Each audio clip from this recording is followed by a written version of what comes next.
Well, quite a night. William Lee Adams is the founder and face of Wiwibloggs, the world's most followed independent Eurovision blog and YouTube channel. He also has a book coming out on Eurovision next year. And another chapter for you, William, from Turin. I mean, look, we'll get on to Ukraine in a moment. The atmosphere, when it sort of eventually kicked off, I think Moldova went a long way to turn it into this incredible atmosphere. That was something else. Oh, absolutely. There's nothing like an accordion from Moldova to get people moving. In the press room, people were doing a Congo line, going around the bathrooms, through the tables. And in the arena, it was pure fire. You could feel the heat all the way over here.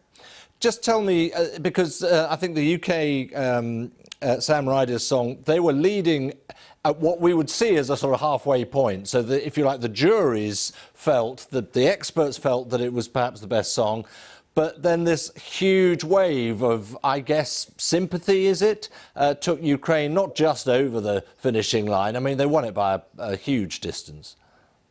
Yeah, the jury, which consists of musical professionals, they have different criteria to the public. I think jurors are a bit more objective and they look for radio-friendly songs, whereas the public votes with its heart. You know, music is feeling, and Stefania, the song from Ukraine, this made people feel something. They picked up the phone, they voted. The staging was so beautiful and emotive, all about Mother Ukraine taking care of her children as they tried to defend her. You saw these weary eyes on the big LED screen. They were tearful because of the lost spring.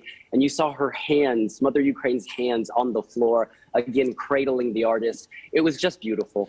I mean, we often struggle a bit with the politics around Eurovision, and certain countries tend to lean very directly towards others and away from others, of course. I suppose it's a bit different this time, really, in terms of, you know, the Ukraine wave. Absolutely. You could say that the war in Ukraine has really united Europe, and you saw that in the voting. I've been going through the results just now, and it seems that 28 or nearly 30 of the countries, the public vote went to Ukraine. That's a huge amount of countries voting for Ukraine, putting them on top. In terms of the jury vote, we saw that the 12 points went from neighbors who have experienced, I guess, a history of conflict with Russia. It was countries like Latvia, Lithuania, Romania.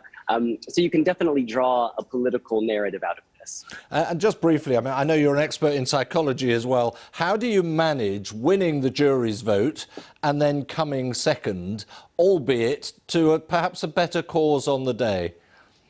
Yeah, so Sam Ryder, I actually spoke with him here in Turin, and he was really open to the idea of Ukraine winning. He loves their song. He said it reminds them of the Beastie Boys, and he loves them as artists. I think a lot of people have fallen in love with them because we know the struggle they've been through to get here. You know, this was much more about than a song contest to them. This is part of the war effort, reminding the world that Ukraine exists, it has a culture, and it has a future. Yeah, certainly. William, thank you very much indeed. Good to see you. Thank you so much.